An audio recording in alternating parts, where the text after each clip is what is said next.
-3 यानी कि cancel out हो जाएगा, क्या हो जाएगा 1/3 C1/C2 क्या हो जाएगा -8/-16 दैट इज -1/2।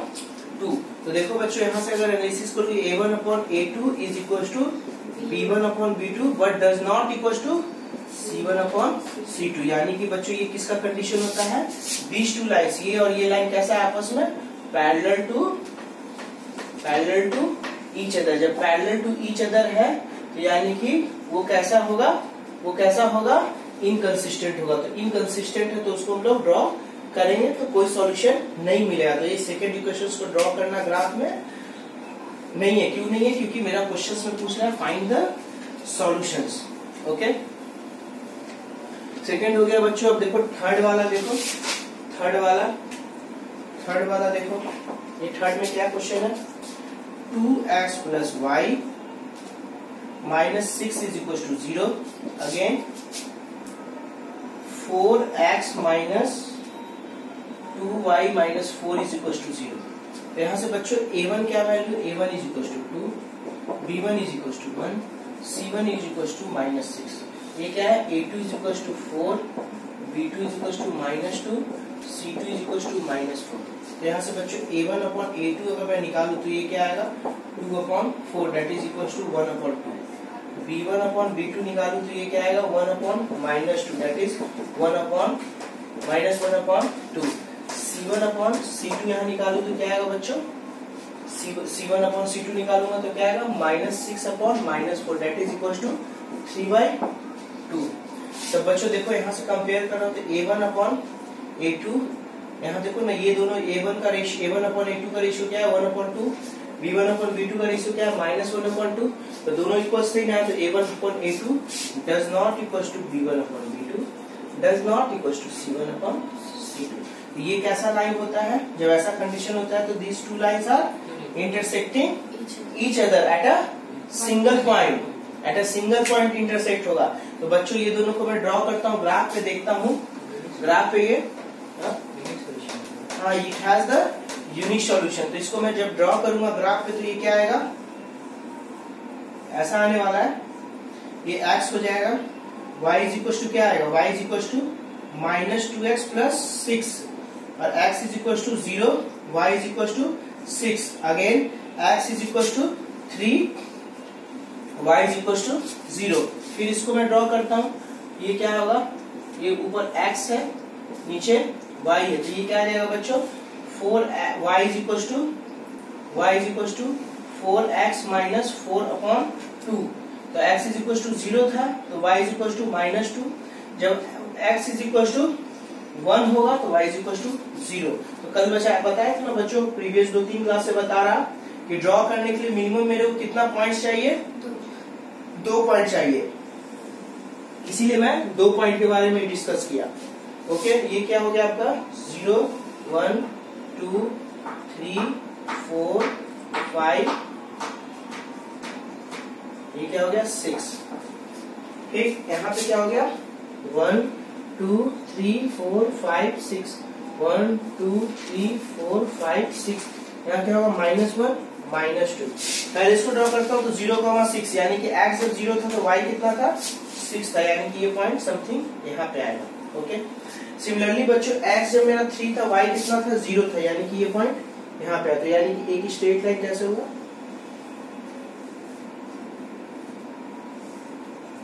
ओके, अब देखो बच्चों ये क्या है 0 पे -2, यानी कि जब x 0 था तो y क्या है -2, यानी कि समथिंग यहाँ पे आएगा।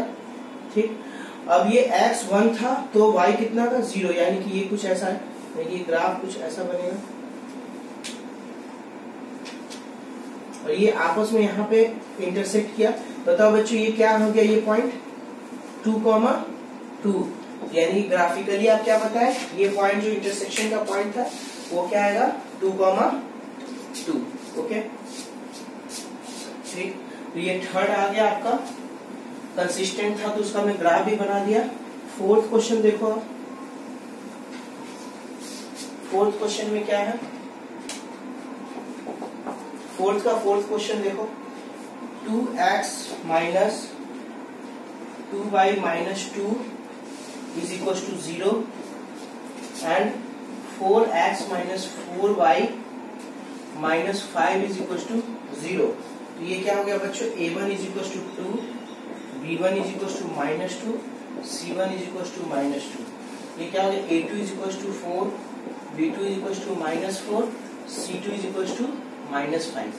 तो यहाँ से बच्चों क्या कर लूंगा, a1 upon a2 is equal to क्या हो गया 2/4, दैट इज इक्वल टू 1/2। फिर अगेन b1 अपॉन b2 क्या देगा, -2/4, that is equal to 1/2। Again c1 upon c2 क्या देगा, -2/5, that is equal to 2/5।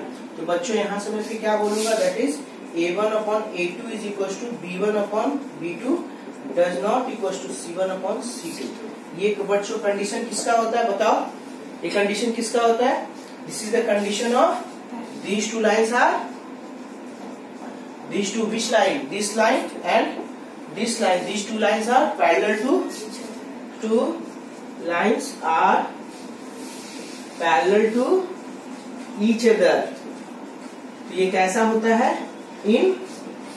Inconsistent है। कंसिस्टेंट रहता तब मैं ग्राफ बनाता, इनकंसिस्टेंट है तो ग्राफ की चर्चा नहीं करूंगा। जल्दी नोट डाउन करो।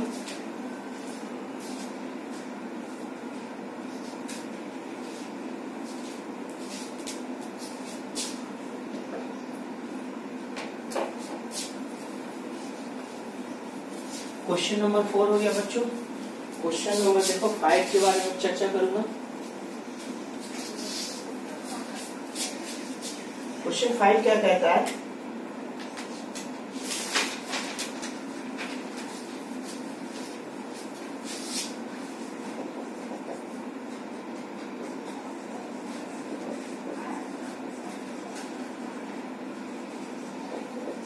half the perimeter of a rectangular garden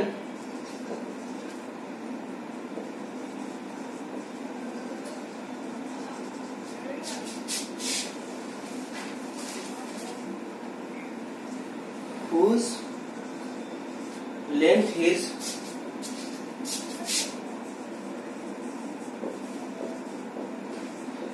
4 meters more than its width is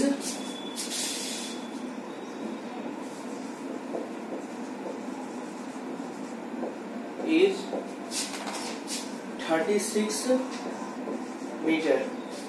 Find the dimension of the garden.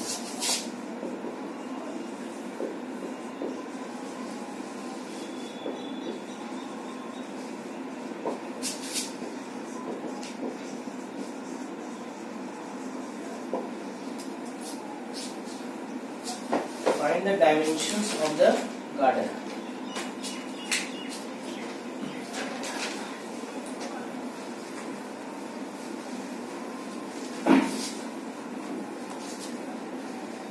देखो बच्चों क्वेश्चन में क्या दिया हुआ, कह रहा पेरीमीटर ऑफ रेक्टेंगुलर गार्डन। तो यानी कि एक रेक्टेंगुलर गार्डन है। रेक्टेंगुलर गार्डन कैसा होता है, ऐसा कहीं गार्डन होगा। ओके, अब क्या है, ये L है और ये B है।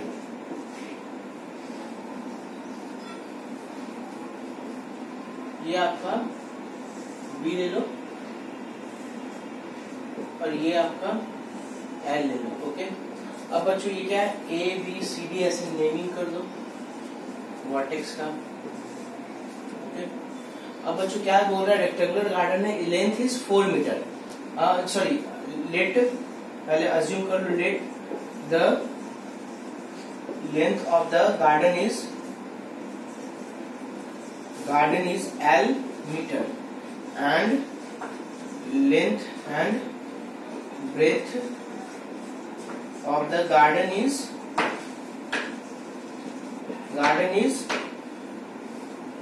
D metre. कोई दिक्कत नहीं होनी चाहिए। क्वेश्चन में क्या दे रहा है, पहला क्या है कि half the perimeter of a rectangular garden whose length is, यानी कि L is equal to 4 more than its width, यानी कि L is equal to B plus 4, यानी कि देखो कुछ भी ब्रेथ है ना, इसका मैं अज्यूम किया हूँ b मीटर, तो लेंथ कितना है, more than 4 than the its width, यानी कि अगर विड्थ b है तो क्या हो जाएगा आपका लेंथ b प्लस 4 मीटर, तो इसको मैं लिख सकता हूँ b प्लस 4 मीटर। ओके, फिर अगेन क्या क्वेश्चन में दिया हुआ है, हाफ द पेरीमीटर, यानी कि पेरीमीटर कितना होता है, पेरीमीटर ऑफ रेक्टेंगुलर गार्डन क्या होगा, रेक्टेंगुलर गार्डन क्या हो जाएगा 2l plus length plus width, तो ये हाफ कह रहा है ना, तो हाफ पेरीमीटर के लिए इसका आधा यानी कि डिवाइडेड बाय 2, तो यानी कैंसिल हो जाएगा ये 2 क्या बचेगा l प्लस बी, और l प्लस बी का वैल्यू कितना दिया हुआ है, 36, तो ये क्या हो गया l plus b is equal to 36।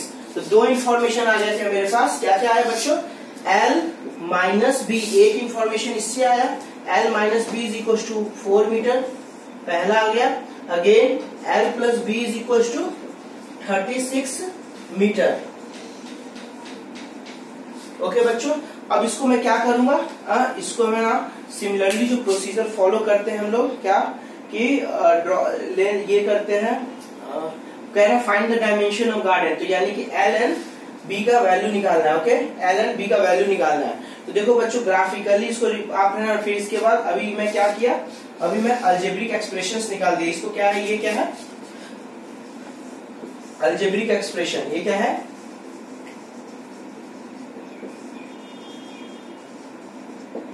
ये अलजेब्रिक एक्सप्रेशन है, इसको आप ग्राफिकली फिर रिप्रेजेंट करोगे, फिर वहां से आप वैल्यूज निकालोगे कि एल एंड बी का जहां पे ये आपस में इंटरसेक्ट करे, इंटरसेक्ट क्यों करेगा, क्योंकि a1 अपॉन a2 का ratio does not equal to b1 upon b2 के बराबर है। देखो अगर इसका मैं कोफिशिएंट लूं l का, तो l क्या है 1 है, तो ये a1 अपॉन a2 क्या होगा 1, b1 अपॉन b2 का कोफिशिएंट लूं तो ये क्या आ जाएगा -1, यानी कि a1 upon a2 is equal to 1, b1 upon b2 is equal to -1, तो वो दोनों आपस में इक्वल नहीं ना है, तो यानी कि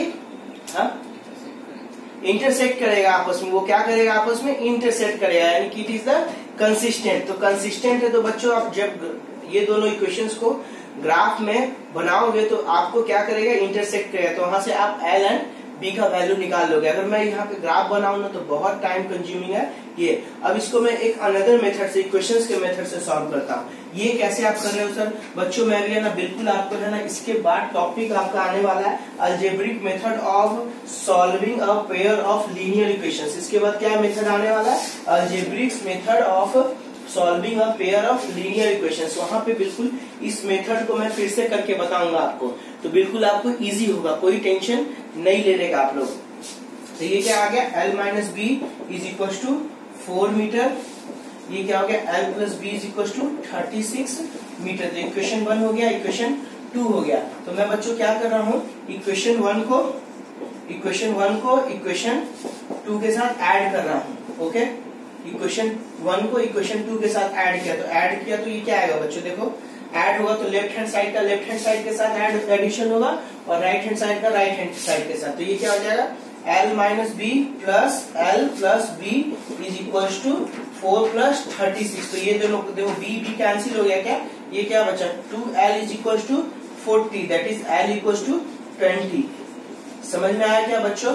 मैं बेसिकली बच्चों क्या किया कि ये दोनों एडिशन कर दिया। एडिशन जब किया तो ये देखो L plus L minus be left hand side का है, फिर लेफ्ट हैंड साइड में इसमें क्या है L प्लस बी, तो दोनों आपस में लेफ्ट हैंड साइड का इसका और इसका आपस में लेफ्ट हैंड साइड का एडिशन किया तो ये आया। सिमिलरली जब राइट हैंड साइड का आपस में ये दोनों का एडिशन किया तो ये क्या आया 4 प्लस 36 वैल्यू 40 हो गया। ठीक, तो ये आया L इज इक्वल टू 20। अभी इस इक्वेशन को L इज इक्वल टू 20 किसी एक इक्वेशन में रखो। तो फॉर एग्जांपल मैं इक्वेशन अभी 1 लेता हूँ, क्या लेता हूँ इक्वेशन 1 लिया। इक्वेशन 1 में मैं क्या रख रहा हूँ L is equal to 20 metre को रख रहा हूँ, तो रखूंगा तो क्या आएगा 20 minus b is equal to 4 metre. तो b इज इक्वल टू क्या आ गया 20 minus 4 is equal to 16 metre. Sir ये कैसे समझ में नहीं आया बच्चों? अभी है ना जस्ट इसके बाद नेक्स्ट टॉपिक हम लोग लेने वाले हैं algebraic method of solving a pair of linear equations. वहां पे ये मेथड फिर से आपको मैं बताऊंगा। ओके ठीक, ओके जो मैं 5 फॉर्मेट्स बताया था ना, elimination method, substitution method, graphical methods, तो उन मेथड्स में से ग्राफिकल बताया। अदर्स मेथड में धीरे बाई स्टेप मैं आपको बताता चलूंगा। ओके, ये आपका हो गया क्वेश्चन नंबर 5 का सॉल्यूशन। क्वेश्चन नंबर 6 देखो बच्चों,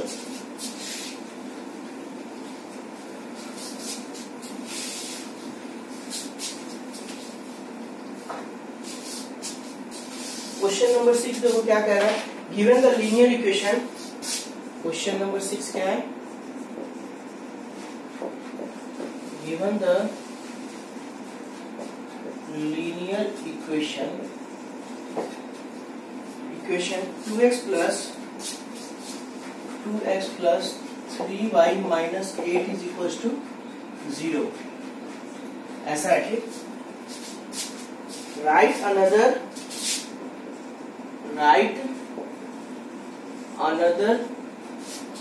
another linear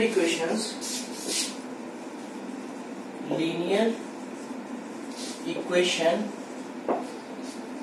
in two variables such that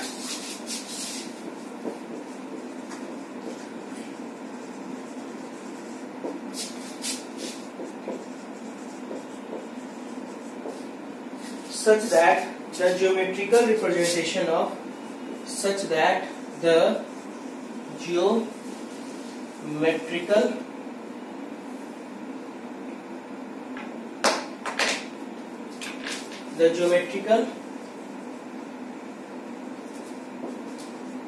representation of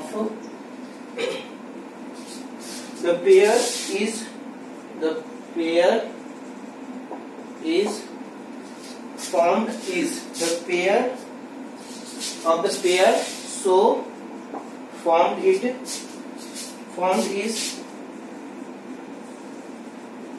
क्या है बच्चों, पहला क्वेश्चन इंटरसेक्टिंग लाइन। देखो बच्चों अभी क्या दिया हुआ है, लीनियर इक्वेशंस क्या दिया हुआ है, देखो यहाँ पे लीनियर इक्वेशंस गिवन डाटा में क्या है, गिवन लीनियर इक्वेशन क्या है, मेरा लीनियर इक्वेशन गिवन में क्या है, that is equals to 2x plus 3y minus 8 is equals to 0। तो a1 क्या हो गया 2, b1 क्या हो गया 3, c1 क्या हो गया -8। कोई प्रॉब्लम यहाँ पे नहीं होनी चाहिए। जब ये इंफॉर्मेशन दिया गिवन लीनियर इक्वेशंस, अब यहाँ से बच्चों मेरे को एक नया लीनियर लाइंस बनाना है। ये डाटा दिया हुआ है, जो लाइन इसके साथ इंटरसेक्ट कर रहा है, क्या कर रहा है, इंटरसेक्ट कर रहा है। तो अनदर लाइन क्या हो जाएगा, a2x plus b2y plus c2 is equal to 0।